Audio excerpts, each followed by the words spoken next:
नमस्कार दोस्तों, मैं विपेश तिवारी आप सभी का सौर एकेडमी प्रयागराज में स्वागत और अभिनंदन करता हूं। दोस्तों, आज आप लोगों का वह समय आ गया है टेस्ट का। आज मैं आप लोगों से टेस्ट लूंगा और यह आप लोग अब दिखाइए कि कितने अच्छे तरीके से आप लोग तैयारी कर रहे हैं और कितने अच्छे तरीके से आप क्लास देख रहे हैं। क्या आपका जो ध्यान है वह अच्छे तरीके से है या नहीं, वह आज आप लोगों को टेस्ट में परिचय मिल जाएगा। दोस्तों, एक चीज आप लोग ध्यान रखिएगा कि टेस्ट जैसे ही खत्म हो 30 क्वेश्चन पूरे हैं और बहुत ही बेस्ट क्वेश्चन है। आपको मैंने जो राजनीतिक शब्दावली टॉपिक पढ़ाया उस पर रहेंगे और आपको जो मैंने संविधान सभा पढ़ाया उस पे रहेंगे और आपको मैंने संविधान की प्रमुख विशेषताओं पर चर्चा किया, उससे आपके क्वेश्चन रहेंगे। आप बड़े ही धैर्यता के साथ आप परिचय दीजिएगा और अच्छे से जवाब दीजिएगा। हर क्वेश्चन का जैसे जैसे क्वेश्चन रहेंगे उसके अनुसार आप लोगों को टाइम दी जाएगी। किसी क्वेश्चन में 50 सेकंड भी दे सकते हैं, किसी में 40 सेकंड दे सकते हैं। तो आप लोग कमेंट में, बहुत बड़ी संख्या में कमेंट में आकर जवाब दीजिए और आज आप दिखा दीजिए कि कितने लाइव लर्नर आ सकते हैं। अधिक से अधिक शेयर करने का आप लोग प्रयास करिए और क्लास जो देखने के बाद अपने फेसबुक पे, अपने व्हाट्सएप पे और अपने जो भी टेलीग्राम है वहां पर शेयर करिए। आप लोगों के लिए मैं मेहनत कर रहा हूं, थोड़ा सा आप लोग मेहनत करिएगा, बहुत अधिक मात्रा में आप शेयर जरूर करिएगा ताकि इस क्लास का जो लाभ है वह अधिक से अधिक लोगों को मिल सके। मैं इन 30 क्वेश्चन को बहुत अच्छे से तैयार किया गया है और इसका आप लाभ उठाइएगा। सबसे बेस्ट क्वेश्चन आप लोगों को मिलेंगे, ये मैं आपको प्रॉमिस कर रहा हूं। गुणवत्ता में कहीं भी कमी आपको मिलेगी नहीं। राइट दोस्तों। और दोस्तों, जो समाज शास्त्र वैकल्पिक विषय के विद्यार्थी हैं उनके लिए नया बैच स्टार्ट हो चुका है। काफी लोग एडमिशन ले चुके हैं। अगर आप लोग एडमिशन लेना चाहते हैं समाजशास्त्र वैकल्पिक विषय में, क्योंकि यही बेहतरीन मौका है। आप लोगों को यूपीएससी ने टाइम दिया और साथ ही पीएससी ने भी टाइम दिया है, तो अब आपको मुख्य परीक्षा साथ में प्रीलिम्स परीक्षा की भी तैयारी स्टार्ट हो जानी चाहिए। तो जिनको समाजशास्त्र वैकल्पिक विषय में एडमिशन लेना हो तो आप मुझसे कांटेक्ट कर सकते हैं 80040205 पर, या मुझे आप व्हाट्सएप करिए अगर कॉल नहीं लगता है 91 98 120 630 पर। आप मुझे व्हाट्सएप करिएगा, हम आपको तुरंत रिप्लाई करेंगे। ये नंबर है 91 98 120 630, व्हाट्सएप नंबर है। राइट दोस्तों। अब आज आप लोग देखते हैं टेस्ट में क्या अपना योगदान देते हैं। दूसरी चीज, लास्ट में जो जितने प्रश्न ईमानदारी से सही किया रहेगा और जो गलत किया रहेगा वह लास्ट में कमेंट बॉक्स में जरूर बता देना कि हमने 10 क्वेश्चन सही किया, 15 क्वेश्चन गलत किया या 20 क्वेश्चन सही किया, 10 क्वेश्चन गलत किया।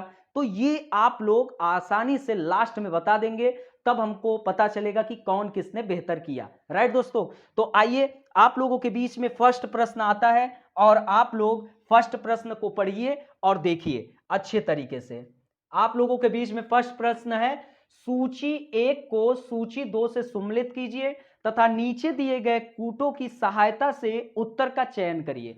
आप लोग अच्छे तरीके से सूची 1 पढ़िए, सूची 2 पढ़िए। राइट। अब आप लोग पढ़िए और आप लोगों को जवाब देना है। ठीक है, आप लोग पढ़ लीजिए, हम इधर से पढ़ते भी हैं। ओके। तो 42वां कॉन्स्टिट्यूशनल अमेंडमेंट 1976 का आप सम्मिलित कीजिए, फिर 73वां, फिर 74वां, फिर 97। राइट। तो आप लोग देखिए अच्छी तरीके से और जवाब दीजिए। कमेंट बॉक्स में सभी जवाब दीजिए और अधिक से अधिक संख्या में लोग शेयर भी कर दें। जिनके पास जैसे टाइम मिले, जो भी ग्रुप हो, आप शेयर करने में बिल्कुल चूक न करिएगा। सौर एकेडमी अभी आप लोगों को और अधिक से अधिक प्रश्न जरूर देगा और बहुत अच्छे अच्छे टेस्ट भी ऑर्गेनाइज करेगा। ओके, ठीक है। तो आप लोग अच्छे तरीके से जवाब दीजिए। अब मैं आपको इस क्वेश्चन पर अब मैं जवाब देता हूं। राइट। तो जवाब दिया जाए। चलिए।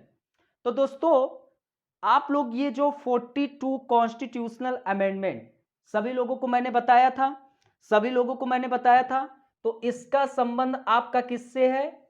तो इसका संबंध भाग 4A और भाग 14A से है। राइट। और 73वां कॉन्स्टिट्यूशनल अमेंडमेंट 1992 के द्वारा क्या चीज किया गया था? भाग 9 को पुनः जीवित किया गया था। आपके भाग 9 में किसकी चर्चा मिलती है? भाग 9 में आपको पंचायतें की चर्चा मिलती है, पंचायतें, राइट, मैंने पढ़ाया था आप लोगों को। भाग 4 में किसकी चर्चा मिलती है? मौलिक कर्तव्य की चर्चा मिलती है, आप लोगों को मैंने डिटेल में पढ़ाया था। भाग 4 में किसकी चर्चा मिलती है? मौलिक कर्तव्य की मिलती है, राइट। अब आप लोग देखिए भाग 14A में, भाग 14A में किसकी चर्चा मिलती है? तो भाग 14A में आपको अधिकरण की चर्चा मिलती है, अधिकरण की, राइट। किसकी चर्चा मिलती है? अधिकरण की, राइट। और दोस्तों आपका जो 73वां कॉन्स्टिट्यूशनल अमेंडमेंट 1993 है, उसका संबंध किससे है? भाग 9A से है, राइट दोस्तों। किससे है? भाग 9 का ए। इसमें आपको नगर निकाय की चर्चा मिलती है, नगर निकाय की चर्चा मिलती है, राइट। और आपका 97 कॉन्स्टिट्यूशनल अमेंडमेंट 2011 के द्वारा भाग 90 भी जुड़ता दिखाई देता है, जिसमें आपको सहकारी समितियों की चर्चा दिखाई देती है, सहकारी समिति, राइट। तो दोस्तों आपका इसमें विकल्प कौन सा सही है? 2, 1, 4, 3, राइट। और सभी आपको गलत होते हुए दिखाई दे रहे हैं। तो आपका फर्स्ट क्वेश्चन का कौन सा जवाब सही है? बी। जिन्होंने सही जवाब दिया अर्थात कि उन्होंने मेरी क्लास को बहुत अच्छे तरीके से पढ़ा है और देखा हुआ है, राइट। तो आप लोगों को सम्मिलित करना था। ऐसे प्रश्न आपको मिलते हैं सूची 1 को सूची 2 में मिलाने के निर्देश में, और आप लोग अच्छे तरीके से इन प्रश्नों को हल कर सकते हैं, ओके। तो आपका 42 कॉन्स्टिट्यूशनल अमेंडमेंट 1976 के द्वारा भाग 4A 14A जुड़ा, 73वां के द्वारा भाग 9 को पुनः जीवित किया गया, 74वां जो है कॉन्स्टिट्यूशनल अमेंडमेंट 1993 के द्वारा भाग 9A और 97 के द्वारा भाग 9B। अब आपको सेकंड प्रश्न मिलता हुआ दिखाई दे रहा है, सभी लोग देख लीजिए। 71 कॉन्स्टिट्यूशनल अमेंडमेंट से अनुसूची 8 में कौन सी भाषाएं जोड़ी गई? सभी लोग देखते हैं कौन कौन अच्छे से जवाब देता है। जो 71वां संविधान संशोधन था उसके द्वारा अनुसूची 8 में कुछ भाषाएं जोड़ी गई थी दोस्तों। तो आप लोग देखते हैं जवाब किन लोगों ने अच्छे से देते हैं, हमने बहुत अच्छे से पढ़ाया भी हूं, ठीक है।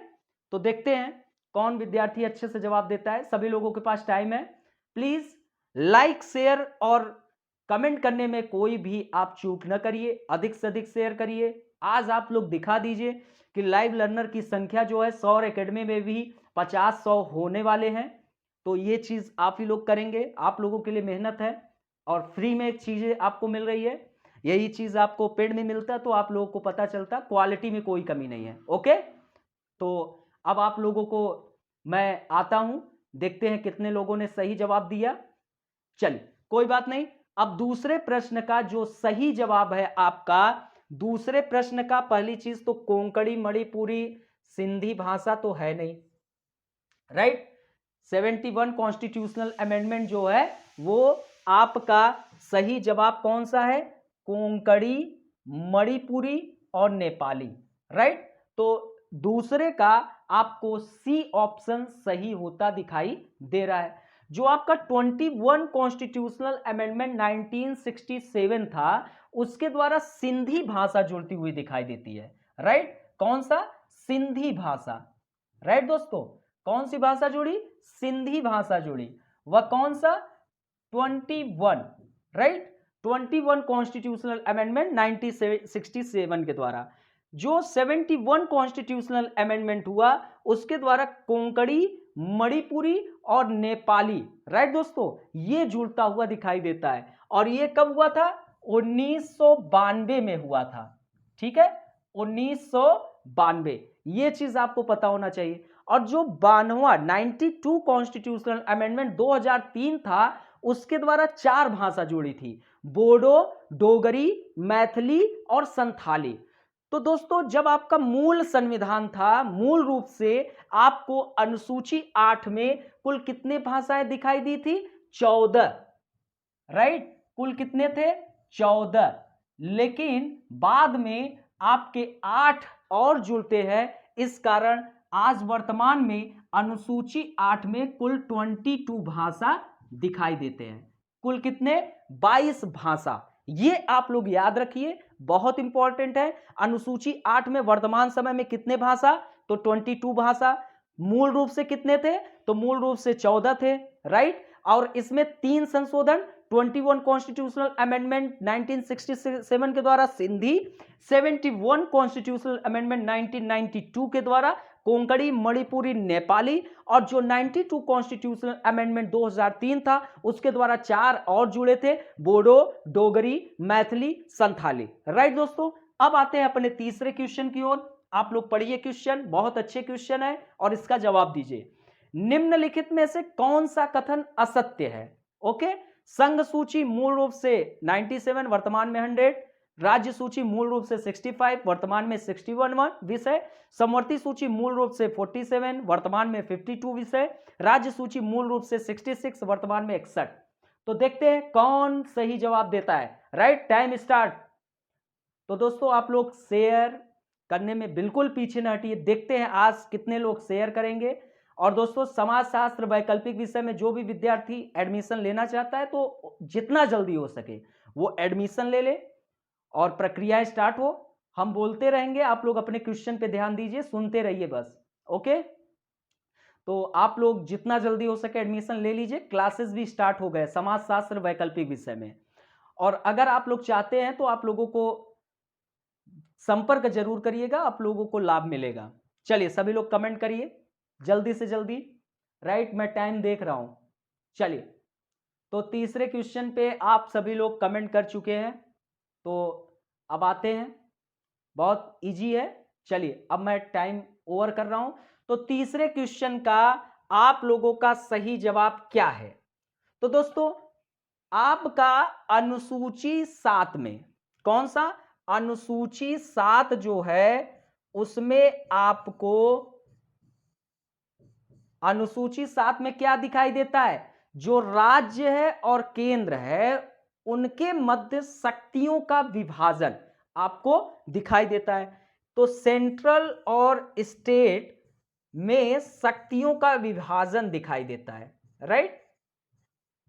तो उसके तहत शक्तियों का विभाजन दिखाई देता है। तो उसके तहत जो संघ सूची है, संघ सूची पे कानून बनाने का अधिकार किसको है? तो सेंट्रल को है, केंद्र को है। केंद्र इस पर कानून बनाएगा। मूल रूप से इसमें 97 विषय थे, मूल रूप से इसमें 97 विषय थे, लेकिन आज वर्तमान में इसमें 100 विषय हैं और इस पर कानून कौन बनाएगा? सेंट्रल बनाएगा, राइट। तो दोस्तों ये आपको कथन क्या दिखाई दे रहा है? सत्य। लेकिन इसके पहले आपको एक चीज बताता हूं, जब भी एग्जाम में असत्य सत्य प्रश्न पूछे तो आप पहले इसको अंडरलाइन कर लीजिए ताकि आपको पता चले। अन्यथा आपके अंदर एग्जाम देते वक्त बहुत ज्यादा हड़बड़ाहट होती है और उस दौरान आपकी गलतियां करने की गुंजाइश बहुत ज्यादा हो जाती है। लेकिन अगर आप असत्य को अंडरलाइन कर लिए तो आपके मूल में यह शब्द रहेगा कि असत्य पूछा गया है। तब आप ध्यान से चीजों को पढ़े रहेंगे और आसानी से आप सही जवाब देंगे, राइट। ये चीज आप लोग ध्यान रखना, इसमें कोई भी कमी आप लोग मत करना, राइट। तो दोस्तों अब राज्य सूची में आ जाइए। तो राज्य सूची में आपको मूल रूप से 65 विषय दिया है, वर्तमान में 61 विषय। लेकिन दोस्तों आपके राज्य सूची में मूल रूप से 66 विषय थे, न कि 65। तो ये जवाब आपको क्या दिखाई देता है? गलत दिखाई देता है। जो लोग भी ऑप्शन सही जवाब दिए थे वो लोग अपने लिए क्लैपिंग कर लीजिए, ताली बजा लीजिए। तो अब इस राज्य सूची का ये मूल रूप से 66, वर्तमान में 61 विषय है, राइट। और समवर्ती सूची में मूल रूप से 47, वर्तमान में 52 विषय है। तो दोस्तों संघ सूची आपको सेंट्रल कानून बनाता है, राज्य सूची में स्टेट जो है वो कानून बनाता है, लॉ बनाता है, और समवर्ती सूची में सेंट्रल और स्टेट दोनों मिलकर कानून का निर्माण करते हैं, राइट। ये सभी का विषय है, ये इन्हीं विषयों पर कानून बनाते हैं। अब आपके बीच में चौथा प्रश्न आ गया है, भारत के उपराष्ट्रपति के वेतन भत्ते का उल्लेख किस अनुसूची में मिलता है? जल्दी से जवाब दीजिए। आपके पास इसके प्रश्न के लिए बहुत ज्यादा टाइम नहीं देंगे, राइट। तो सभी लोग जवाब दीजिए जल्दी से जल्दी। ओके, सभी लोग जवाब दीजिए, प्रश्न पढ़िए, और प्लीज सभी से रिक्वेस्ट समझिए या ऑर्डर समझिए, आदेश। शेयर, लाइक और अधिक से अधिक कमेंट जरूर दीजिए, और कुछ सुझाव भी हो आपके पास वो भी दीजिए। सौर एकेडमी उन सुझावों को जरूर ध्यान देगा और बेहतर कार्य करने के लिए आपके लिए कोशिश भी करेगा, राइट। तो सभी लोग पढ़ लीजिए। तो दोस्तों, अब इसका जवाब आप लोगों को दिया जाता है। तो आपके भारत के उपराष्ट्रपति के जो वेतन भत्ते का उल्लेख है वह आपको किसी अनुसूची में नहीं मिलता है, राइट। ये चीज आपको पता होना चाहिए। अनुसूची 2 में वेतन भत्ते का उल्लेख दिखाई देता है, अनुसूची 2 में वेतन भत्ते का उल्लेख दिखाई देता है, लेकिन वह राज्यसभा के सभापति को मिलता है, लेकिन उपराष्ट्रपति के वेतन भत्ते का उल्लेख आपको कहीं नहीं मिलता है। तो इनमें से कोई नहीं जवाब, राइट। तो इनमें से आपको ना अनुसूची 2 सही है, न अनुसूची 4, न अनुसूची 5। इसमें सही जवाब आपका डी ऑप्शन है, राइट। तो राज्यसभा के सभापति के रूप में आपके उपराष्ट्रपति के वेतन भत्ते का उल्लेख अनुसूची 2 में, सॉरी, अनुसूची 2 में उल्लेख नहीं है, राइट। ये चीज आप लोगों को पता होना चाहिए, अनुसूची 2 में बिल्कुल भी उल्लेख नहीं है। राज्यसभा के सभापति के रूप में उसको वेतन मिलता है। ओके, तो ये चीज आपको पता होना चाहिए। मैंने डिटेल में आप लोगों को पढ़ाया भी था और आप लोग बहुत अच्छे तरीके से पढ़े होंगे, तो उनका जवाब आप लोग अच्छे तरीके से दिए भी होंगे। ओके, अब मैं नेक्स्ट प्रश्न की ओर चलता हूं, देखते हैं कौन जवाब देता है सही। चलिए, राष्ट्रपति, उपराष्ट्रपति और राज्यपाल के शपथ का उल्लेख किस अनुसूची में किया गया है? सभी लोग जवाब दीजिए, सभी लोग जवाब दीजिए। 2, 3, 4 की इनमें से कोई नहीं, सभी लोग जवाब दीजिए।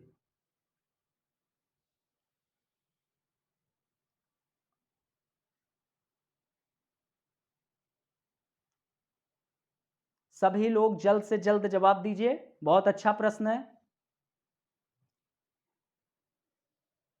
5वें प्रश्न का सभी लोग अच्छे तरीके से जवाब दीजिए। चलिए, टाइम ओवर। 5वें का आपका ऑप्शन डी ही सही है।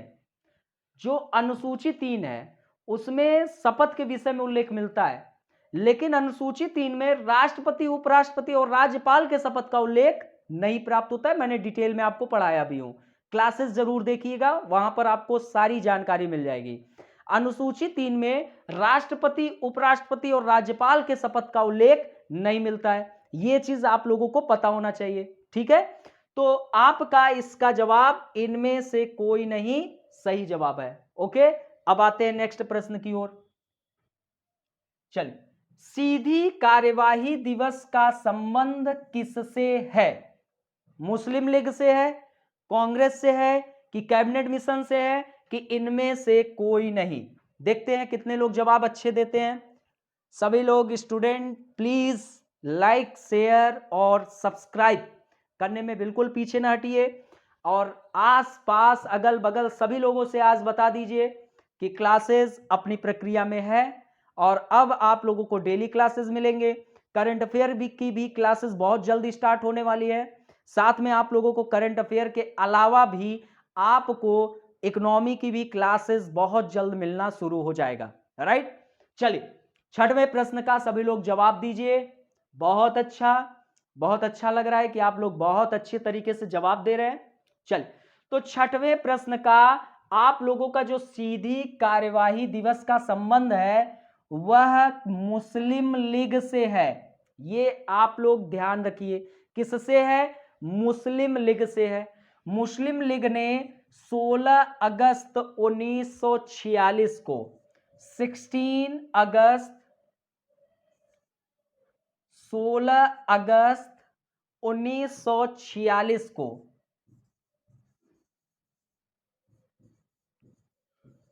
क्या मनाया था? सीधी कार्यवाही दिवस मुस्लिम लीग ने मनाया। अब ये लोग क्या था कि 78 सीट में 73 सीट जीत जाते हैं। अब इनको पता चल गया कि हमारी जो मांग है वह, अब जो जिन इलाके में ये लोग जीते थे 78 सीट में 73 सीट जो इन्होंने जीता था मुस्लिम लीग ने, वहां पर ये तो सिद्ध हो गया कि कांग्रेस की विचारधारा वहां पर लोगों ने अस्वीकार कर दिया और मुस्लिम लीग की विचारधारा को उन्होंने मान लिया। तो अब इनको लगा कि पाकिस्तान की मांग अगर ज्यादा तेज किया जाए तो हम पाकिस्तान को भारत से अलग करा सकते हैं, राइट। तो इन्होंने 16 अगस्त 1946 को सीधी कार्यवाही दिवस मना लिया और पाकिस्तान की स्वतंत्रता की मांग के साथ आंदोलन को छेड़ दिया, राइट। तो 16 अगस्त 1946 तो मुस्लिम लीग, ए जवाब सही है। चलिए नेक्स्ट प्रश्न, कैबिनेट मिशन प्रस्ताव एवं लॉर्ड माउंटबेटन योजना में क्रमशः ये है, क्रमशः देशी रियासतों के पास कितने विकल्प थे, राइट। चलिए सभी लोग जवाब दीजिए, बहुत अच्छा प्रश्न है और देखते हैं कितने लोग इस प्रश्न का अच्छे से जवाब दे सकते हैं, राइट। चलिए सभी लोग, कैबिनेट मिशन प्रस्ताव एवं लॉर्ड माउंटबेटन योजना में क्रमशः देशी रियासतों के पास कितने विकल्प थे। थोड़ा आप लोग पानी पीते रहिएगा, ओके। ठीक है, जल्दी से सभी लोग जवाब दीजिए।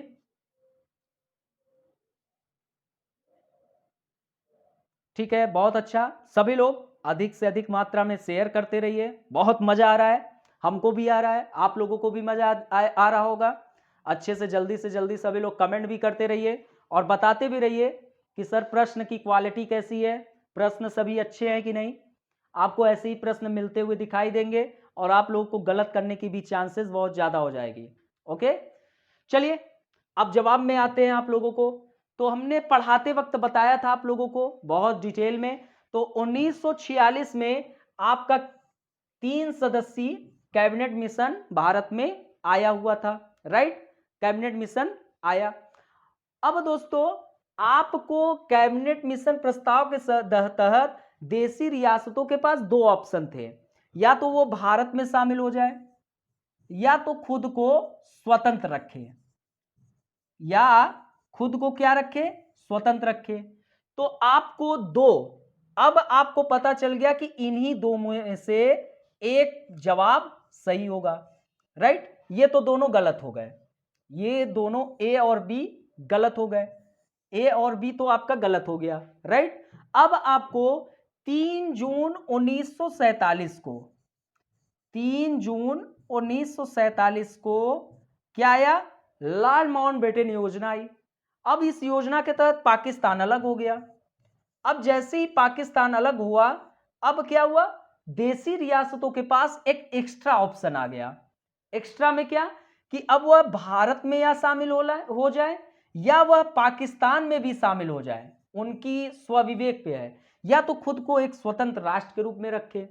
तो 2 और 3, तो ये सी ऑप्शन इसमें सही होता दिखाई दे रहा है। तो इसमें कौन सा ऑप्शन सही है, सी। तो 7वें का जवाब क्या सही है, सी जवाब सही है, राइट। चलिए नेक्स्ट प्रश्न, टाइम ज्यादा बेकार नहीं करेंगे, नेक्स्ट प्रश्न आप लोग देख लीजिए और देखते हैं जवाब कौन देता है।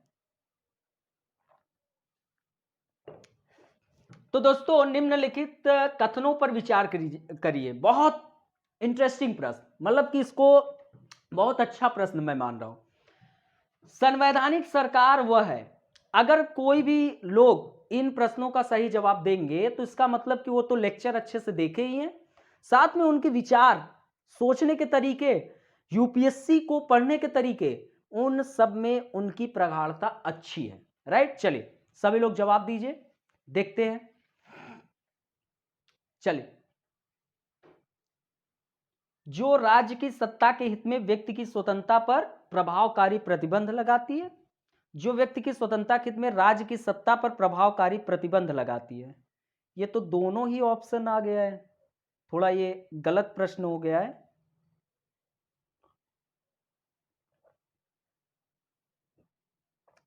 चलिए ये प्रश्न थोड़ा टाइपिंग मिस्टेक हो गई है, नेक्स्ट प्रश्न की ओर चलते हैं। चल, भारत में संसदीय प्रणाली की सरकार है क्योंकि लोकसभा जनता द्वारा प्रत्यक्ष रूप से निर्वाचित होती है, संसद संविधान का संशोधन कर सकती है, राज्यसभा को भंग नहीं किया जा सकता, मंत्रिपरिषद लोकसभा के प्रति उत्तरदायी है।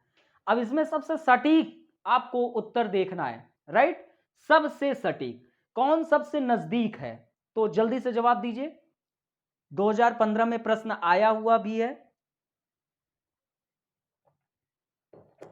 सभी लोग पढ़िए, अच्छे से जवाब दीजिए।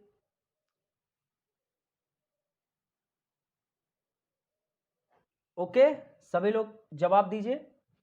भारत में संसदीय प्रणाली की सरकार है क्योंकि, चलिए तो दोस्तों आते हैं अपने जवाब में।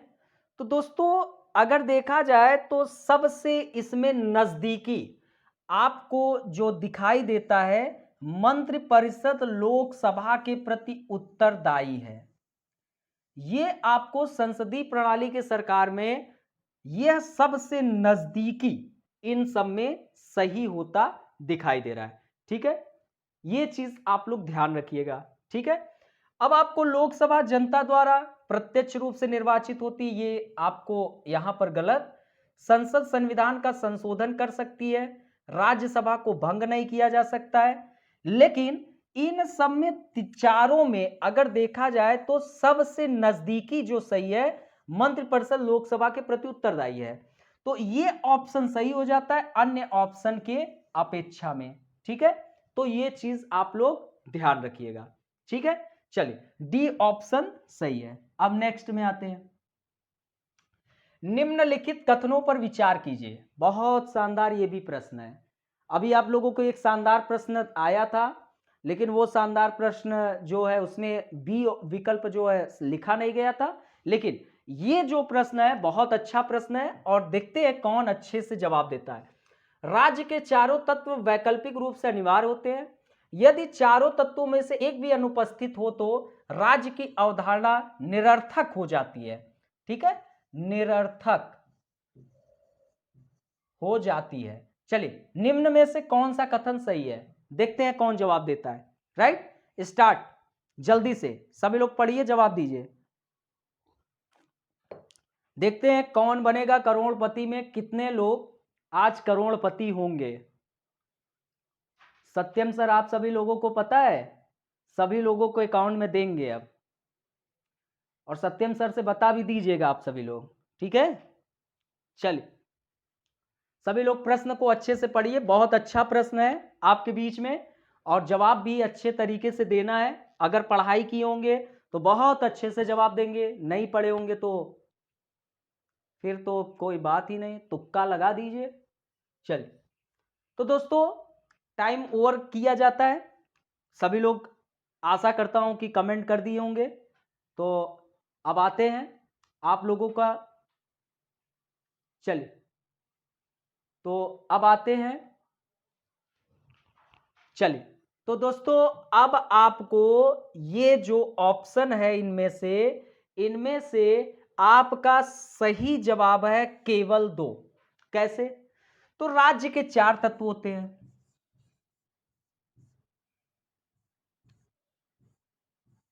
भूभाग, जनसंख्या, सरकार, संप्रभुता। अब इसमें दिया राज्य के चारों तत्व वैकल्पिक रूप से अनिवार्य होते हैं, मतलब कि ये वैकल्पिक रूप से ये कहा गया है, अलग अलग से, ये अपने आप में वैकल्पिक रूप से अनिवार्य है। ठीक है, ये वैकल्पिक रूप से, तो ये तो आपका जवाब ही गलत हो गया। राइट, ये जवाब ही गलत हो गया। लेकिन यदि चारों तत्व में से एक भी अनुपस्थित हो, मान लो कि भूभाग, मान लो कि सब कुछ है, भूभाग है, जनसंख्या है, सरकार नहीं है, न संप्रभुता है, तो आपका गलत हो गया। तो ये कहा कि एक भी अनुपस्थित हो तो राज्य की अवधारणा ही निरर्थक हो जाएगी। तो अर्थात कि चारों तत्व अनिवार्य हैं, तो ये आप लोगों को पता होना चाहिए। राइट, तो आपका केवल 2 जवाब सही है, बाकी सब क्या है, गलत है। ये आप सभी लोग ध्यान रखना। तो आप लोगों को 10वें में जो जवाब है वो केवल 2 सही होता दिखाई देता है। सभी लोगों को पता चल गया। अब आते हैं नेक्स्ट प्रश्न। निम्नलिखित कथनों पर विचार कीजिए। बहुत अच्छा प्रश्न आया है। संप्रभुता राज्य का सर्वाधिक महत्वपूर्ण तत्व है। संप्रभुता राज्य की वह सार्वभौम शक्ति है जिससे वह किसी भी बाह्य अथवा आंतरिक निर्णयों को लेने के लिए स्वतंत्र है। कौन सा कथन सही है? चलिए सभी लोग जवाब दीजिए। सभी लोग जवाब दीजिए। बहुत अच्छे से जवाब देना है। चलिए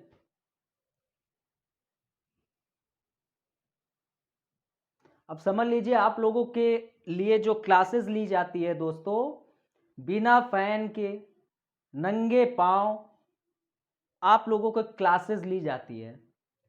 और आज तक मैंने जो भी क्लासेस लिए हैं नंगे पांव ही लिए हैं, क्योंकि जो पढ़ाया जाता है वह एक प्रकार से सरस्वती माँ की आराधना है, तो उसको ध्यान में रखते हुए, लेकिन आप लोगों के लिए हम मेहनत कर रहे हैं, तो आप लोग भी हमारे लिए थोड़ा मेहनत करिएगा। अधिक से अधिक बस शेयर करिए। थोड़ा संख्या बल में अधिक होती है, संख्या बल अधिक होता है तो मजा आता है, थोड़ा पढ़ाने में इच्छा भी जागती है और अच्छे कार्य करने में और मजा आता है। तो आप लोग ध्यान रखिएगा। बाकी प्रश्न का जवाब दीजिए। चलिए तो आपका 11वां प्रश्न देखते हैं कौन जवाब सही दिया है। तो 11वें प्रश्न में सी ऑप्शन आपका सही होता दिखाई देता है। क्यों? अभी आपको यहां पर मैंने पढ़ाते हुए बताया कि राज्य के 4 तत्व, भूभाग, जनसंख्या, सरकार, संप्रभुता। तो यहां पे दिया कि जो आपका संप्रभुता यह राज्य का सर्वाधिक महत्वपूर्ण तत्व है, बहुत महत्वपूर्ण तत्व है। आपके भारत आजादी से पहले जब हम 15 अगस्त 1947 को आजाद नहीं हुए थे, अर्थात कि हम मान लेते हैं 13 अगस्त 1947 को, 13 अगस्त 1947 को हमारे पास भूभाग, जनसंख्या, सरकार थी, लेकिन हमारे पास क्या नहीं थी? संप्रभुता। इस कारण हम जो है संपूर्ण रूप से राज्य नहीं थे। ये आपको पता होना चाहिए, राइट? तो ये ऑप्शन सही है। संप्रभुता राज्य की वह सार्वभौम शक्ति है जिससे वह किसी भी बाह्य अथवा आंतरिक निर्णयों को लेने के लिए स्वतंत्र है। अब ये जो आपका भारत है, जब ये आपका आजाद हो गया 15 अगस्त 1947 को, अब यह अपने अंदर इंटरनल और अपने सीमा से बाहर एक्सटर्नल किसी देश से, आंतरिक और बाह्य रूप से किसी से कोई भी उसको कार्य करना है, निर्णय लेना है, तो वह बिल्कुल फ्री है। अर्थात कि संप्रभुता का मतलब हो गया कि स्वतंत्र विधायन करने में हम सक्षम हैं। स्वतंत्र विधायन, या हम कह सकते हैं कि अब हमारे पास अप्रतिबंधित प्राधिकार है, राइट? तो ये चीज पता होना चाहिए आप सभी को। चलिए निम्नलिखित कथनों पर विचार कीजिए। आमतौर पर लोकसभा प्रणालियां संविधानवाद के दायरे में आती है। संविधानवाद एक विचारधारा है जिसमें संविधान के का विधानों के निश्चित समुच्चय को सर्वोच्चता प्राप्त होती है। कौन सा कथन सही है? सभी लोग जवाब दीजिए। बहुत अच्छा प्रश्न है, आपको बहुत अच्छा प्रश्न दिखाई दे रहा है। सभी लोग जवाब दीजिए। ठीक है, सभी लोग जवाब दीजिए। चलिए बहुत अच्छा प्रश्न है, देखते हैं कौन कौन जवाब देता है।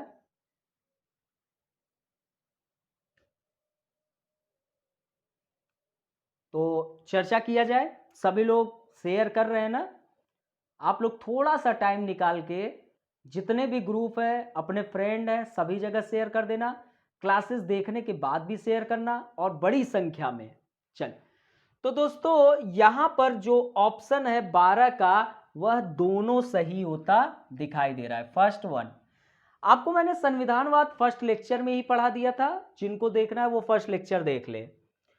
दो देशों का संविधान अलग अलग हो सकता है, लेकिन संविधानवाद एक होता है। आप चाहे अमेरिका को ले लो, चाहे आप ब्रिटेन को ले लो, चाहे आप ले लो भारत को। अब भारत में आपको संसदात्मक शासन व्यवस्था है, लेकिन ब्रिटेन में भी संसदात्मक शासन व्यवस्था है। लेकिन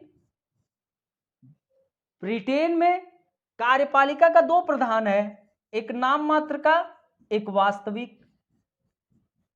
भारत में भी कार्यपालिका के दो प्रधान है, एक नाम मात्र का, एक वास्तविक। लेकिन ब्रिटेन में जो नाम मात्र का प्रधान है वह राजा है और वंशावली है, जो वंश के आधार पर चली आ रही परंपरा है। वास्तविक पीएम है। लेकिन भारत में जो नाम मात्र का प्रधान है वह राष्ट्रपति है। उसका चुनाव होता है, इलेक्शन होता है, अप्रत्यक्ष रूप से ही भले हो, लेकिन चुनाव होता है, और वास्तविक पीएम ही होता है।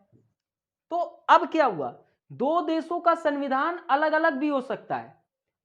तो संसदात्मक यहां भी है, यहां भी है, लेकिन प्रारूप में अलग दिख रहा है। अब ब्रिटेन में आपको यह भी देखने को मिलता है कि जो ब्रिटेन का पीएम है, प्राइम मिनिस्टर, उसके लिए लोकसभा का सदस्य होना अनिवार्य है। वह लोकसभा का सदस्य होगा तभी वह पीएम बन सकता है। लेकिन भारत में पीएम बनने के लिए वह लोकसभा का हो या राज्यसभा का हो या किसी भी सदन का सदस्य नहीं है, लेकिन 6 महीने के अंदर वह किसी न किसी सदन की सदस्यता ले ले तो वह पीएम बन सकता है। तो यह प्रावधान भारत में है। अमेरिका में कार्यपालिका का एक ही प्रधान होता है। कार्यपालिका का एक ही प्रधान होता है, वह होता है राष्ट्रपति। वह होता है राष्ट्रपति, क्योंकि वहां पर अध्यक्षात्मक शासन व्यवस्था है। तो क्या है, संविधान अलग है, लेकिन संविधानवाद एक है। अर्थात कि हर एक, अमेरिका भी व्यक्ति की अधिक से अधिक स्वतंत्रता को चाहता है, सीमित सरकार हो, मिनिमम गवर्नमेंट, मैक्सिमम गवर्नेंस, अधिक से अधिक स्वतंत्रता, ताकि व्यक्ति अपने व्यक्तित्व का विकास अधिक से अधिक कर सके, राइट। तो इसी कारण संविधानवाद वही होता है जहां पर विधि का शासन हो, जहां पर लोकतंत्र हो और जहां पर कल्याणकारी राज्य की बात की जाए, राइट। तो यहां कहा गया कि लोकसभा प्रणाली संविधानवाद के दायरे में। तो लोकसभा की प्रणाली लोकतंत्र के आधार पर जनता अपने प्रतिनिधि को लोकसभा में भेज रहा है। विधि का शासन, विधि के दायरे में सब लोग इक्वल है। और कल्याणकारी, आप गए हो जनता के लिए कल्याणकारी कार्य करने के लिए गए हो ना, तो कल्याणकारी कार्य करिए, राइट। तो लोकसभा प्रणाली संविधानवाद के दायरे में है। ओके, संविधानवाद जो है सत्ता को निरंकुश होने से बचा देता है। जहां संविधान है जरूरी नहीं है कि वहां पर आपको लोकतंत्र ही हो, राइट। वहां पर निरंकुश शासन भी हो सकता है, क्योंकि राजतंत्र लोकतंत्र दोनों जगह संविधान है। लेकिन राजतंत्र में संविधानवाद नहीं है, लोकतंत्र में संविधानवाद है। लेकिन आपका विधि का शासन हो, कल्याणकारी राज्य की बात हो। तो संविधानवाद एक विचारधारा है जिसमें संविधान के विधानों के निश्चित समुच्चय को सर्वोच्चता प्राप्त है। अर्थात कि संविधान ही सर्वोच्च कानून होता है और उसके तहत शासन संचालित होता है। तो आपका सी ऑप्शन 1 और 2 दोनों सही होता दिखाई देता है। चलिए सभी लोग 13 प्रश्न पढ़िए, जल्दी से जवाब दीजिए।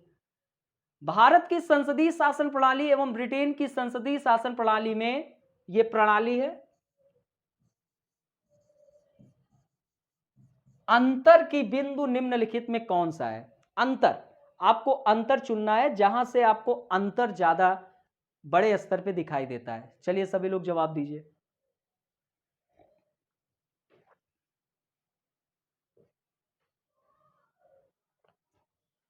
चलिए सभी लोग जवाब दीजिए।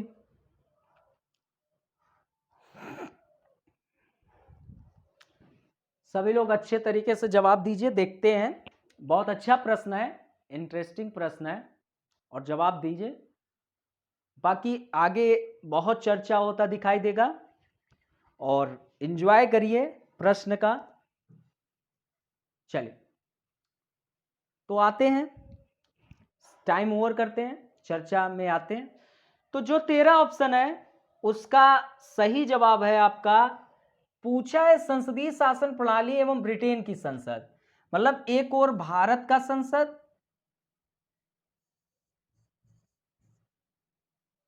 एक और भारत का संसद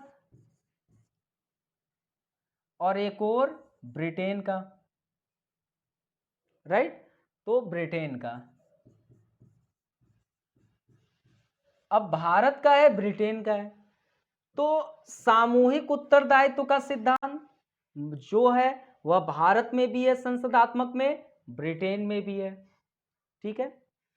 द्विसदनात्मक व्यवस्थापिका, यहां पर भी house of common, house of Lord है, भारत में भी लोकसभा एवं राज्यसभा है।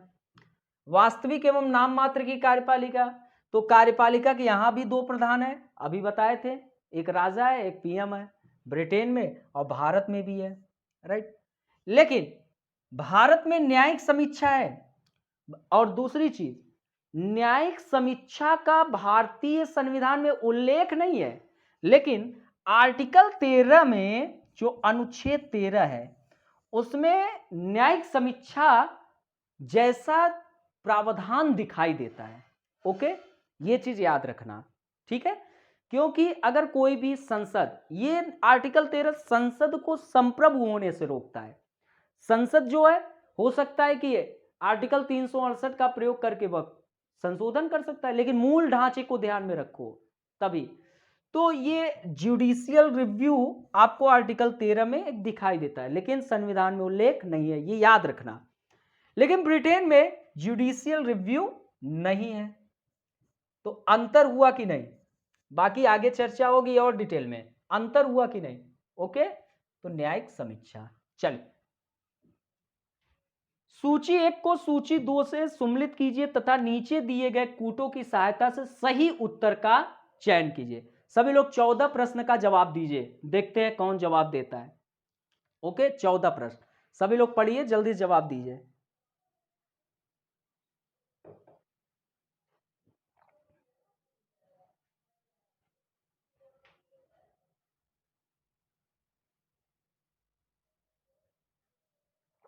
सभी लोग अधिक से अधिक शेयर भी करते रहिए, उसमें कमी ना करिए। और समाजशास्त्र वैकल्पिक विषय का नया बैच स्टार्ट हो चुका है। जिन विद्यार्थियों को अगर सही रूप से इस बार एग्जाम निकालना है तो मैं उनके साथ हूं और पूरा साथ दूंगा। बस आप लोग मेरे साथ बिल्कुल लगे रहिए, जरूर इस बार कुछ अच्छा बेहतर कार्य कराऊंगा। तो 14 का जवाब जो है वह देखा जाए क्या है। तो दोस्तों, संचालन समिति का संबंध अगर देखा जाए तो वह डॉक्टर राजेंद्र प्रसाद जी से है। संघ संविधान समिति का अगर देखा जाए तो वह जवाहरलाल नेहरू से है। प्रारूप समिति का डॉक्टर भीमराव अंबेडकर जी ही हैं। और प्रांतीय संविधान समिति के सरदार वल्लभ भाई पटेल। तो 2, 1, 3, 4, तो बी ऑप्शन आपका सही है। ओके, 2, 1, 3, 4, बाकी सब गलत है। तो 14 प्रश्न का जो जवाब है वह बी ऑप्शन बिल्कुल सही है। जिन लोगों ने बी ऑप्शन सही किया है वो अपना काउंट कर ले, और लास्ट में कमेंट करके सभी लोग बता दीजिएगा कितने लोग कितने प्रश्न का सही जवाब दिए हैं। बहुत इंटरेस्टिंग प्रश्न है, थोड़ा मैं बताया भी नहीं था, लेकिन आपको प्रश्न रख दिया गया है तो और अच्छे से आप जान जाएंगे। The constitution as settled by the assembly be passed प्रस्ताव संविधान सभा में किसने प्रस्तुत किया? नेहरू साहब थे कि आपके लौह पुरुष सरदार वल्लभ भाई पटेल जी थे, या डॉक्टर भीमराव अंबेडकर, या वी.एन. राव? जल्दी से सभी लोग जवाब दीजिए, सभी लोग जवाब दीजिए।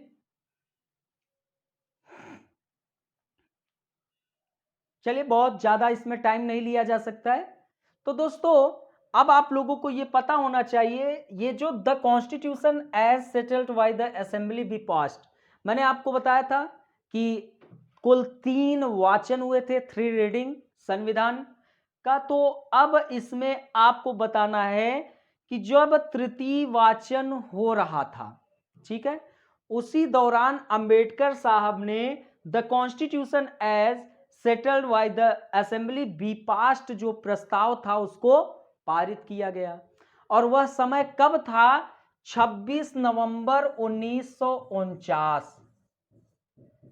26 नवंबर 1949 को यह पारित किया गया था। तो सी ऑप्शन सही है, डॉक्टर भीमराव अंबेडकर। चल, संविधान को 26 जनवरी के दिन लागू करने का निर्णय क्यों लिया गया? भाई 15 अगस्त 1947 को आजाद हो रहे थे, तो आजादी के समय ही हम क्यों संविधान को लागू कर देते? आखिरकार 26 जनवरी के दिन लागू करने का ही निर्णय क्यों लिया गया? मतलब कि 26 नवंबर 1949 को जो संविधान है वो निर्मित हो गया, उसको हमने अंगीकृत, अधिनियमित एवं आत्मर्पित कर लिए थे। तो आखिरकार 26 जनवरी 1950 के दिन ही क्यों लागू किया गया? तो इसके विषय में देखते हैं कौन जवाब देता है। सभी लोग पढ़ लीजिए प्रश्न, सभी लोग प्रश्न पढ़ लीजिए।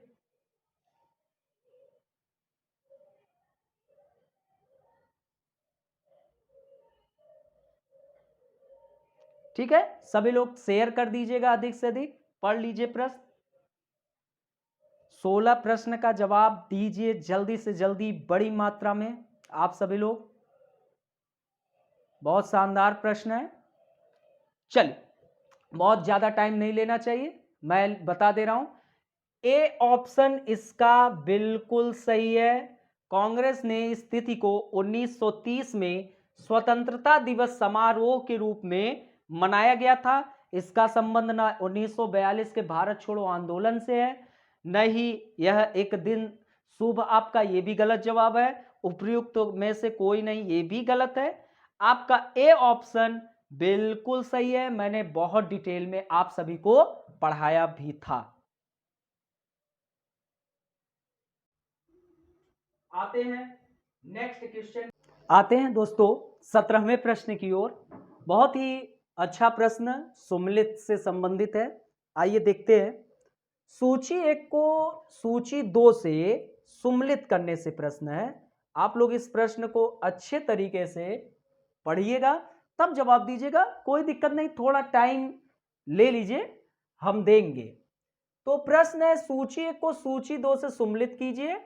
और इसमें आपको पूरा ये सूचियां दिखी है और इस यहां से सुमलित करना है। चलिए, टाइम स्टार्ट होता है, सभी लोग पढ़िए, जवाब दीजिए और करोड़ रुपए जीतिए जल्दी से जल्दी। सभी लोग पढ़ लीजिए और फिर जवाब दीजिए। टाइम थोड़ा फास्ट करने की कोशिश करिए और शेयर करने में कोई भी कमी न करिए, ठीक है? थोड़ा फास्ट सोचिए और थोड़ा अपनी रफ्तार तेज करिए। हाँ, चलिए, कोशिश करने वालों की हार नहीं होती है, तो प्रयास करिए, देखते हैं कितना अच्छा आप जवाब दे पाते हैं। तो मैं टाइम भी देख रहा हूं, तो जो सुई की घड़ी है टिक टिक टिक टिक तेजी से चल रही है। तो दोस्तों आते हैं, विधि का शासन, विधि का शासन का संबंध इंग्लैंड से है। डायसी सभी लोग जानते हो, डायसी को सभी लोग जानते हो, ठीक है? ब्रिटेन के, उन्होंने विधि का शासन पर व्याख्यान दी है। विधि द्वारा स्थापित प्रक्रिया, तो विधि द्वारा स्थापित प्रक्रिया जो है वह आपका जापान से है, ठीक है? जापान से है, ठीक। अब आपका राष्ट्रपति के विचारात राज्यपाल द्वारा विधेयक सुरक्षित रखना, ये आपका कनाडा से है। और विस्तृत उभयनिष्ठ सूची ऑस्ट्रेलिया से। तो आपका जवाब क्या सही होता दिखाई दे रहा है? सभी लोग कमेंट करिए। तो 2 3 4 1, ठीक है, 2 3 4 1। तो डी ऑप्शन सही है। जिन्होंने डी दिया है जवाब बिल्कुल सही दिया है, बहुत बहुत बधाई। चलिए नेक्स्ट प्रश्न, भारत के संविधान के संबंध में निम्न में से कौन सा कथन सत्य है? लोकप्रिय प्रभुसत्ता एवं वयस्क मताधिकार संविधान की आधारभूत विशेषताएं हैं। जहां तक केंद्र एवं राज्य के बीच शक्तियों के बंटवारे का प्रश्न है, हमारा संविधान कठोर है, ये आपका है। फिर संविधान सामाजिक एवं आर्थिक अधिकारों की अंतर निर्भरता को मान्यता देता है। फिर संविधान के अनुसार जनमत संग्रह। जल्दी से पढ़िए, जवाब दीजिए, टाइम है आपके पास 30 सेकेंड। देखते हैं हम घड़ी की सुई बड़े ही अच्छे तरीके से देख रहे हैं और आप लोग जवाब दीजिए। चलिए चलिए जल्दी से पढ़िए, बहुत अच्छा प्रश्न है बहुत अच्छा प्रश्न है, पढ़िए। और सभी लोग अच्छे से जवाब दीजिए। चल अब मैं आता हूं, देखता हूं, काफी लोग जवाब तो दे ही दिए, बहुत अच्छा। सभी लोगों से रिक्वेस्ट है, आज आप लोग 20 सब्सक्राइबर बढ़ा के दिखाएंगे। अगर आप लोग 4 लोग शेयर करेंगे, अगर 20 लोग कर दिए तो आज ही हमको लग रहा है 100 सब्सक्राइबर आ जाएंगे सौर एकेडमी पे।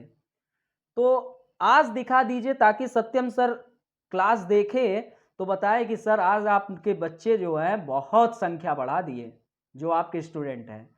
तो देखते हैं, तो भारत के संविधान के संबंध में निम्न में से कौन सा कथन सत्य है? तो इसमें से कितने, जिन लोगों ने सही जवाब दिया है वो तो बहुत अच्छी बात है, उनके लिए बहुत सराहनीय। तो आते हैं, तो पहला तो सही जवाब दिख ही रहा है, 18वें का जो डी है पहला, वो तो सही जवाब दिख रहा है। एक मिनट, ये थोड़ा गायब हो गया है, अपने आप गायब हो गया।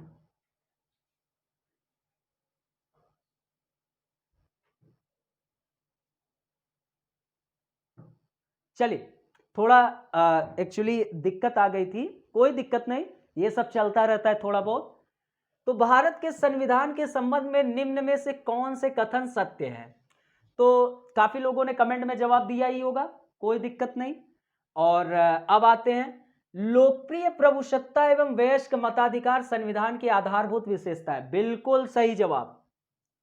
सभी लोग बताएं कौन सा संविधान संशोधन के द्वारा 21 से 18 वर्ष वयस्क मताधिकार कर दिया गया था? सभी का जवाब तो 61 कॉन्स्टिट्यूशनल अमेंडमेंट 1989, जहां पर क्या किया गया, 21 ईयर से घटाकर 18 वर्ष किया गया, राइट।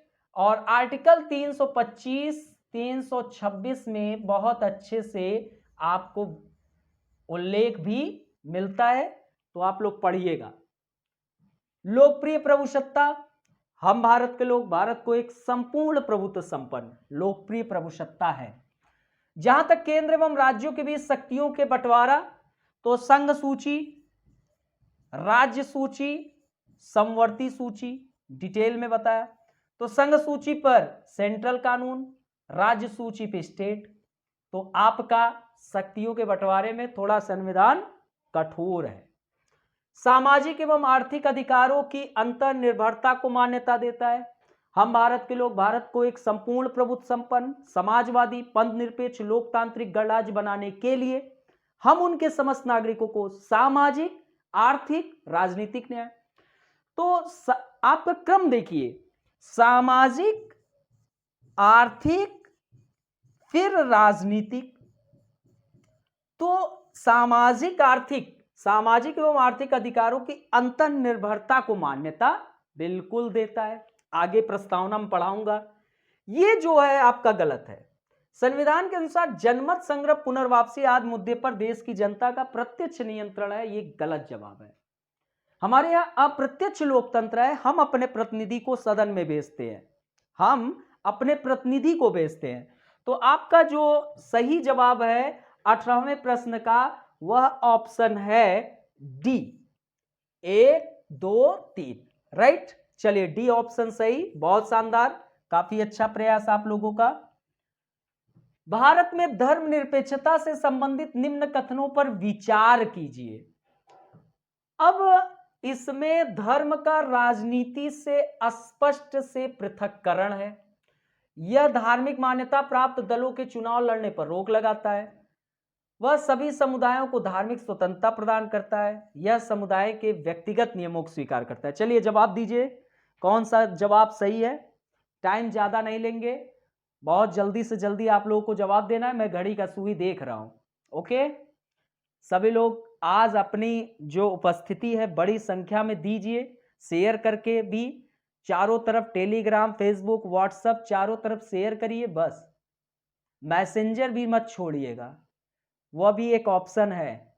चलिए, तो दोस्तों आपका जो इसमें जवाब है 19 का, वह जवाब सही होता दिखाई दे रहा है। क्या क्या, आइए देखते हैं। तो इसमें धर्म का राजनीति से स्पष्ट पृथक्करण बिल्कुल सही जवाब है।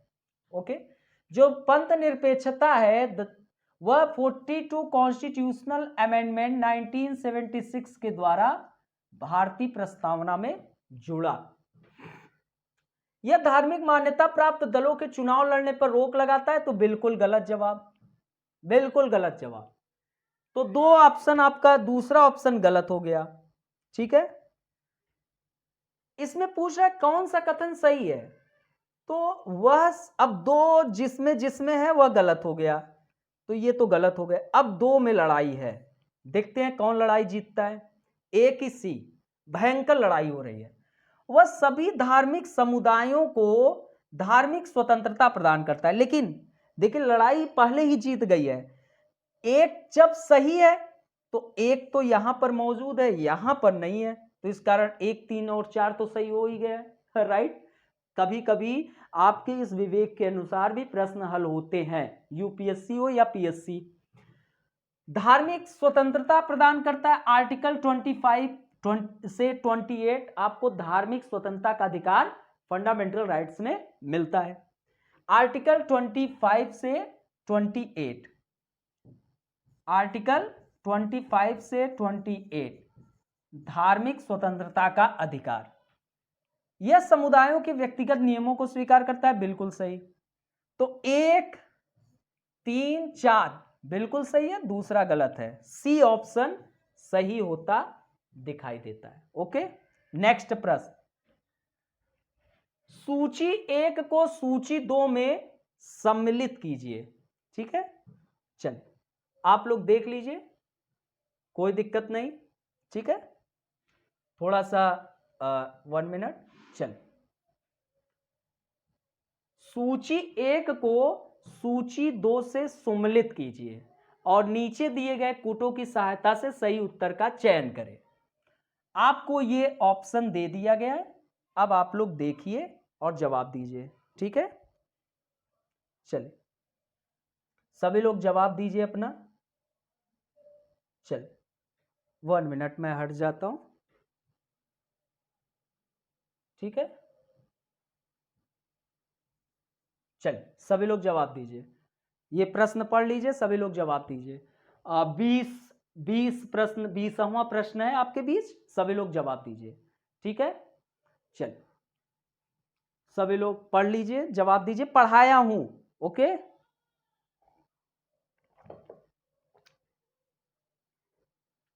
चलिए हम आते हैं अब। तो दोस्तों जल्दी से जल्दी आप करने का प्रयास करें, टाइम ओवर भी हो गया है आपका। ठीक है,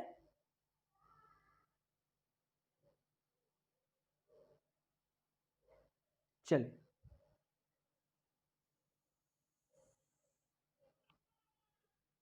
चलिए आते हैं। तो दोस्तों आपको 20 प्रश्न का जो सही जवाब कौन कौन दिया है वो बिल्कुल कमेंट करें। 1 मिनट।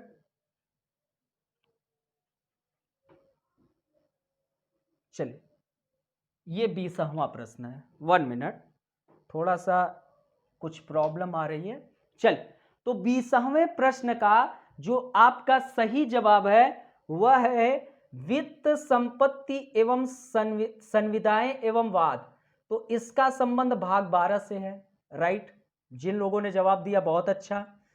अब आपका संघ सरकार भाग 5 में इसका उल्लेख है। संघ सरकार का कहां उल्लेख है? भाग 5 में।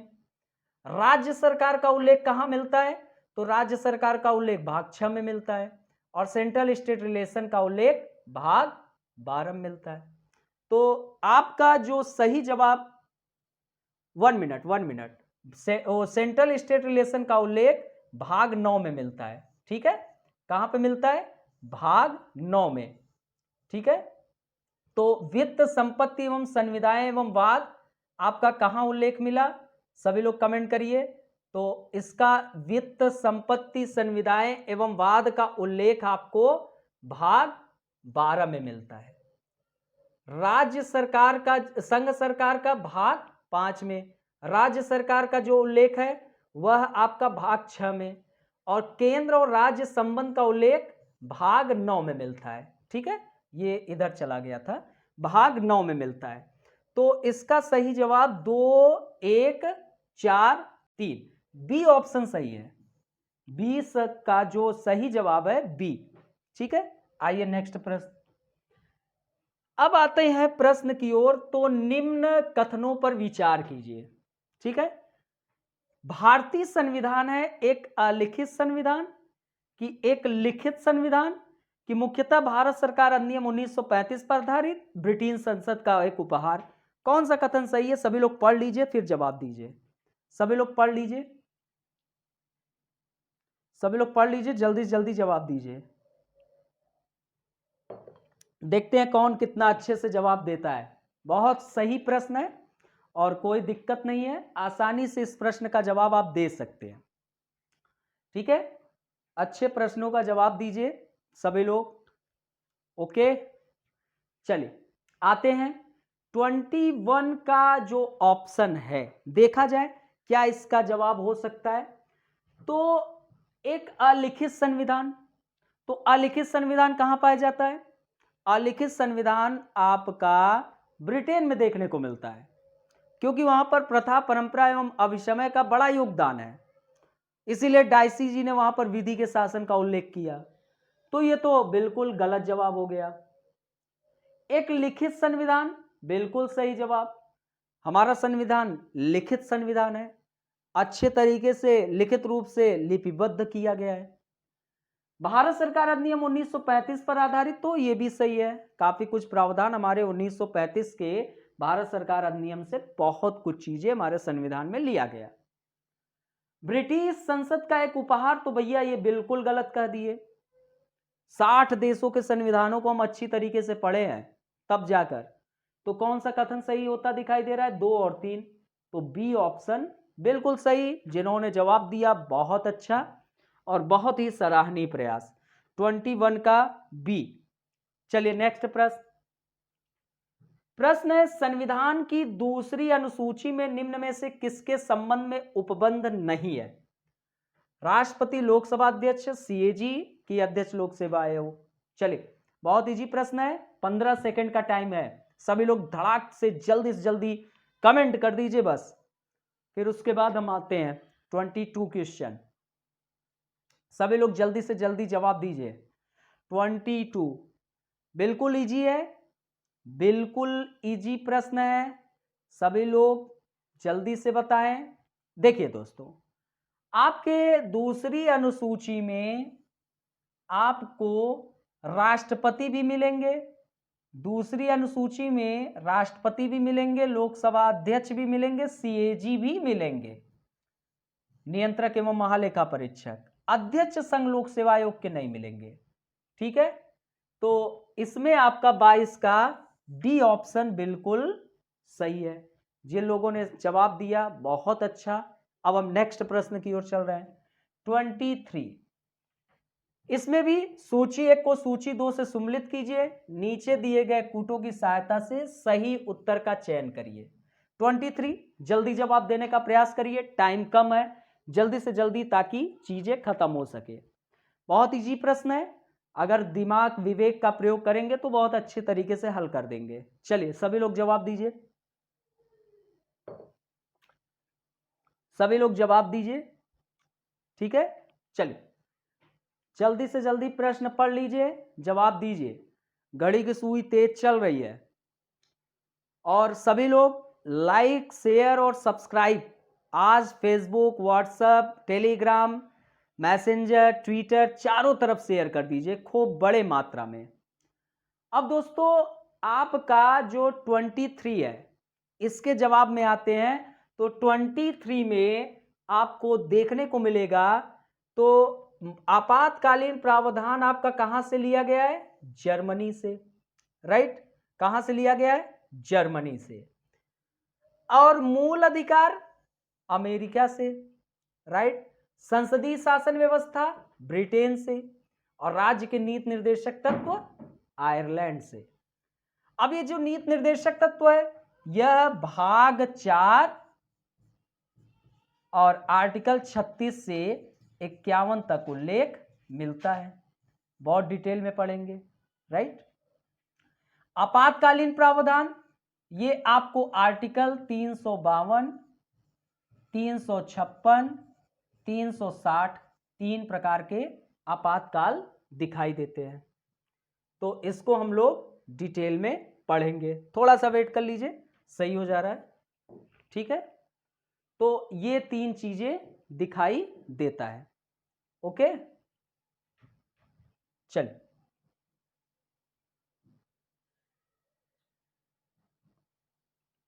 चलिए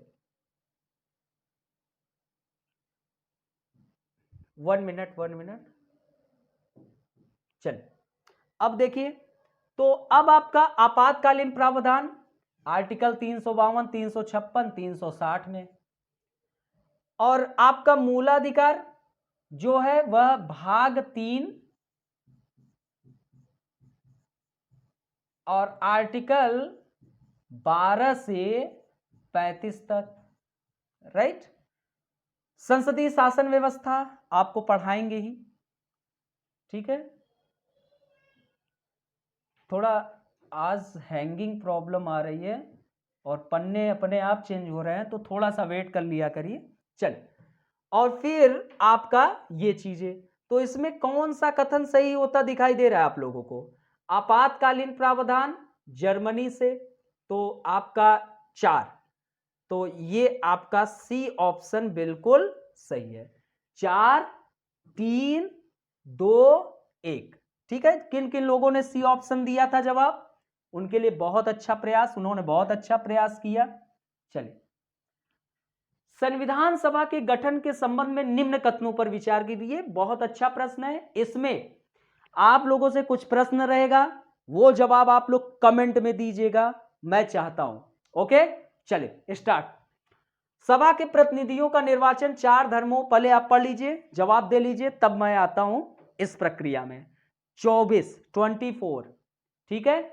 चलिए जल्दी से सभी लोग पढ़िए और जवाब दीजिए, टाइम कम है, मैं चाहता हूं कि जल्द से जल्द 6 प्रश्न और हैं, बहुत जल्दी खत्म कर दो। ज्यादा मैं 12 मिनट लेना चाह रहा हूं, थोड़ा रफ्तार बढ़ेगी।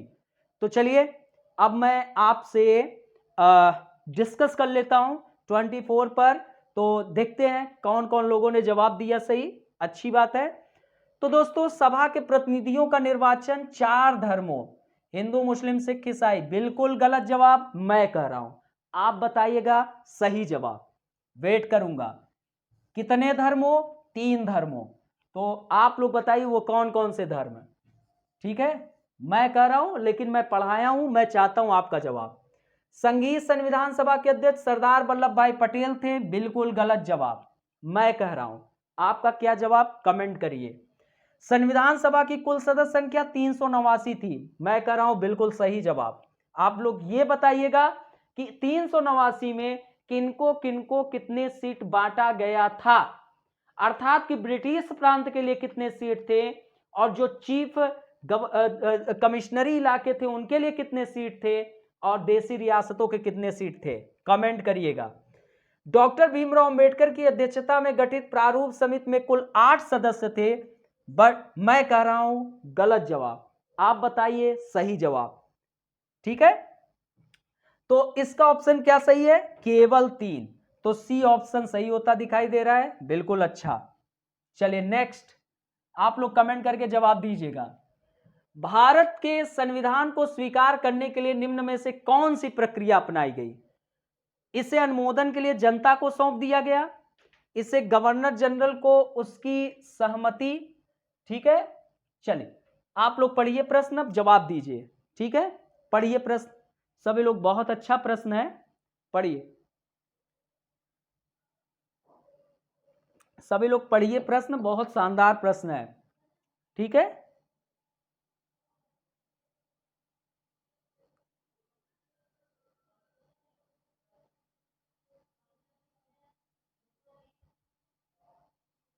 चलिए बहुत अच्छा प्रश्न, बहुत अच्छा है। देखते हैं कौन इस प्रश्न में विचलित होता है, कौन भटकता है। चलिए तो अब आते हैं, आया जाए, टाइम ओवर हो। चलिए टाइम ओवर होता है। अब हम आते हैं, देखते हैं कौन कौन लोगों ने बहुत अच्छे से जवाब दिया। तो 25 का जो जवाब है दोस्तों, उसमें जवाब में आपका जो सही जवाब दिखाई देता है, तो 25 में डी ऑप्शन आपका बिल्कुल सही जवाब है। इसे अनुमोदन के लिए जनता को सौंप दिया गया, बिल्कुल गलत। इसे गवर्नर जनरल को उसकी सहमति के लिए सौंप दिया गया, बिल्कुल गलत। इसे तब स्वीकार किया गया जब अंतरिम सरकार ने इसे अनुमोदित कर दिया, बिल्कुल गलत। हाँ, इसे तब स्वीकार किया गया जब इस पर संविधान सभा के जो सदस्य थे और जो अध्यक्ष थे उन्होंने हस्ताक्षर किया, राइट। तो संविधान सभा के सदस्य और अध्यक्ष के हस्ताक्षर हुए, तब हमने संविधान को स्वीकार किया, राइट। डी ऑप्शन बिल्कुल सही जवाब जिन्होंने दिया, बहुत अच्छा और बहुत सराहनीय प्रयास।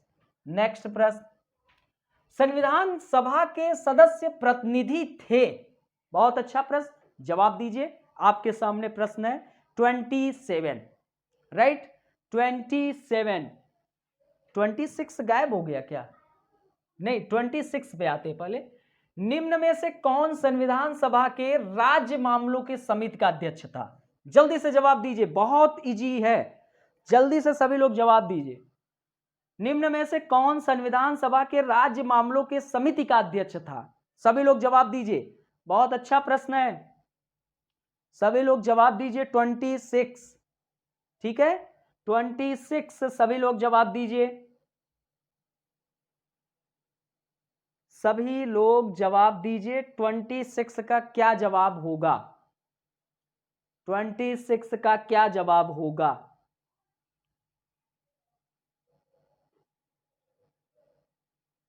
चल, सभी लोगों ने जवाब दे दिया अच्छे से।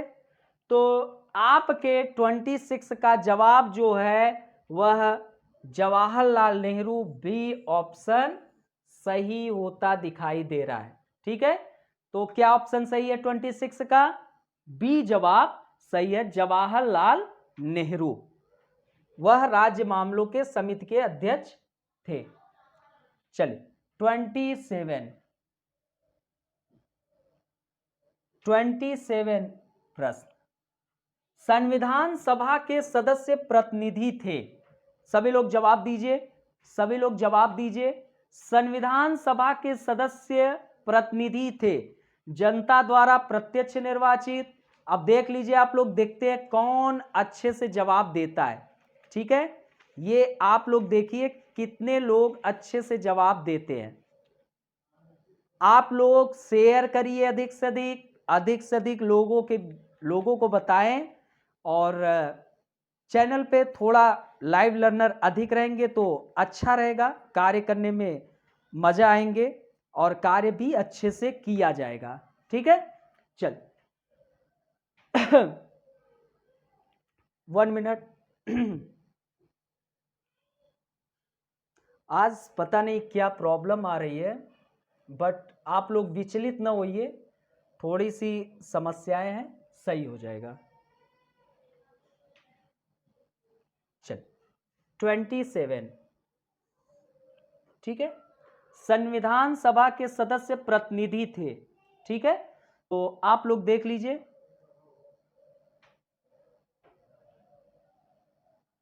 आप लोग देख लीजिए।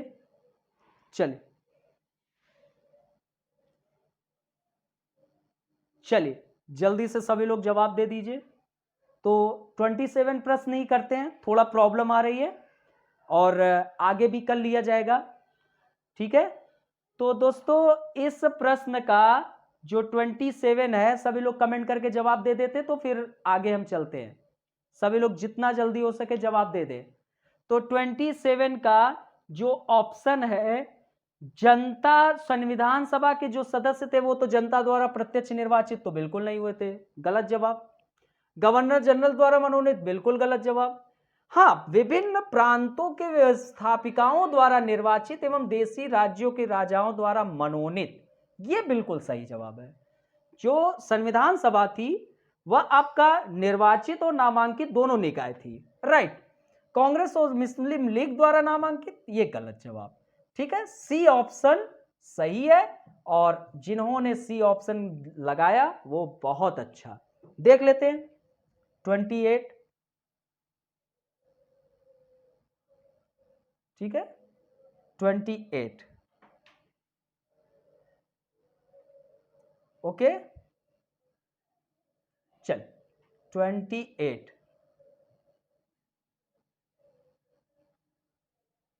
चल 28, निम्न में से कौन संविधान सभा का संवैधानिक सलाहकार था? बहुत इजी जवाब, बहुत इजी प्रश्न, जल्दी से जवाब दीजिए तो मैं इस प्रश्न के आगे जाऊं। 28, ताकि 30 प्रश्न पूरा करा ही लिया जाए। 28, तो निम्न में से कौन संविधान सभा का संवैधानिक सलाहकार था? सभी लोग जल्दी से जवाब दे। तो मेरे अनुसार BN राव, सी ऑप्शन इसका बिल्कुल सही है। जिन लोगों ने जवाब दिया बहुत अच्छा, BN राव संवैधानिक सलाहकार थे संविधान सभा के। ये आपके इलाहाबाद हाई कोर्ट के न्यायाधीश भी रह चुके हैं और वैश्विक न्यायालय में भी इनका बहुत बड़ा योगदान रहा है। कथन ए, 1946 की संविधान सभा सार्वभौमिक वयस्क मताधिकार के आधार पर नहीं चुनी गई थी, राइट। कारण आर, संविधान सभा का गठन कैबिनेट मिशन प्लान के अंतर्गत किया गया था, बहुत अच्छा। अब कूट है, देखते हैं कौन लोग जवाब देते हैं। 29 प्रश्न आपके बीच में है और सभी लोग जवाब दीजिए, बहुत अच्छा। देखते हैं कौन जवाब देता है, कौन। चल 29 प्रश्न, बस आपका 5 मिनट और लेंगे, सब खत्म हो जाएगा, ओके। तो जल्दी से जवाब दीजिए। 29 प्रश्न, बहुत अच्छा प्रश्न। चल तो दोस्तों टाइम आपका खत्म होता है। तो दोस्तों ए तथा आर दोनों सही तो है, ए आर दोनों सही है, क्योंकि 1946 के संविधान सभा सार्वभौमिक वयस्क मताधिकार के आधार पर नहीं चुनी गई थी, ठीक है। संविधान सभा गठन कैबिनेट मिशन प्लान के अंतर्गत भी किया गया। तो ये जो आपका आर है, जो कैबिनेट मिशन, ये एक ही सही व्याख्या करते हुए दिखाई देता है, क्योंकि इस प्लान के तहत ही सार्वभौमिक वयस्क मताधिकार के आधार पर नहीं चुनी जाएगी, ये इसी प्लान के अंतर्गत हुआ। तो आपको मैंने पढ़ाया हूं, ए ऑप्शन सही है। जिन्होंने ए जवाब पर टिक लगाया बिल्कुल सही जवाब, बहुत शानदार, सराहनीय प्रयास, ठीक है। चल आइए आज का लास्ट प्रश्न।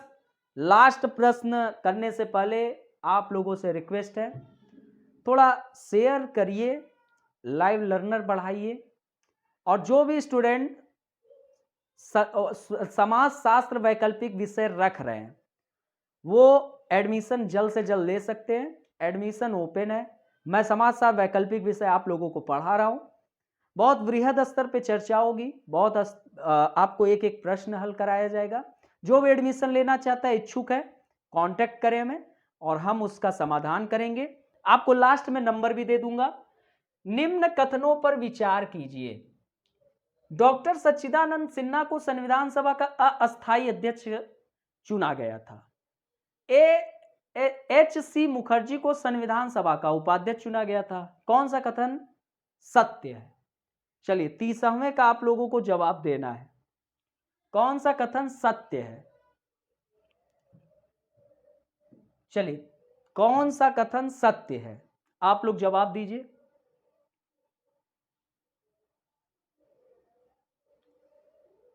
चल जल्दी से जल्दी जवाब दीजिए। तो आप लोगों को जो प्रश्न थे अच्छे लगे, कोई भी दिक्कत हो आप लोग कमेंट जरूर करिएगा। तो दोस्तों दोनों कथन बिल्कुल सत्य है। सच्चिदानंद सिन्हा को संविधान सभा का अस्थायी अध्यक्ष चुना गया था और एच.सी. मुखर्जी को संविधान सभा का उपाध्यक्ष के रूप में चुना गया था। ओके, तो दोस्तों आप लोगों को हालांकि मैं बता देता हूं, ये आप लोग जो भी एडमिशन लेने के इच्छुक हैं समाजशास्त्र वैकल्पिक विषय में, वो हमें व्हाट्सएप कर सकते हैं 9198120630 पर और 89 और वो 80040205 पर हमें कॉल कर सकते हैं। बाकी संस्था का नंबर भी है, आप लोग कांटेक्ट करिएगा, आप लोगों को कमेंट बॉक्स में मिल जाएगा, आप वहां पर भी कर सकते हैं। बाकी दोस्तों कल के लेक्चर में आप लोगों से हम प्रस्तावना पर चर्चा करेंगे और उस पर आप लोग थोड़ा अध्ययन कर लीजिएगा ताकि आपकी तैयारी अच्छी से हो सके। बहुत सिंपल तरीके से समझना है और प्लीज अधिक से अधिक आप लोग लाइक शेयर और सब्सक्राइब करने में बिल्कुल भी पीछे मत हटिए। अगर मैं गुणवत्ता के साथ कार्य कर रहा हूं तो आपका भी फर्ज बनता है एक ईमानदारी तरीके से कि हम भी शेयर करें और अधिक से अधिक लोगों को परिचित कराएं। सत्यम सर और हम मिलकर बहुत अच्छे तरीके से आप लोगों को इस बार प्रीलिम्स एग्जाम में बिल्कुल बेस्ट रिजल्ट देने की कोशिश करेंगे। आप लोगों का करंट अफेयर की क्लासेस भी बस बहुत जल्दी 2-3 दिन में मिलना स्टार्ट हो जाएगा, कार्य हो चुके हैं। दिसंबर माह से, क्योंकि अब यूपीएससी और पीएससी का एग्जाम टल गया है, तो मैं दिसंबर 2020 से आप लोगों को करंट अफेयर स्टार्ट करूंगा, चर्चा होगी। Okay, bye bye, take care.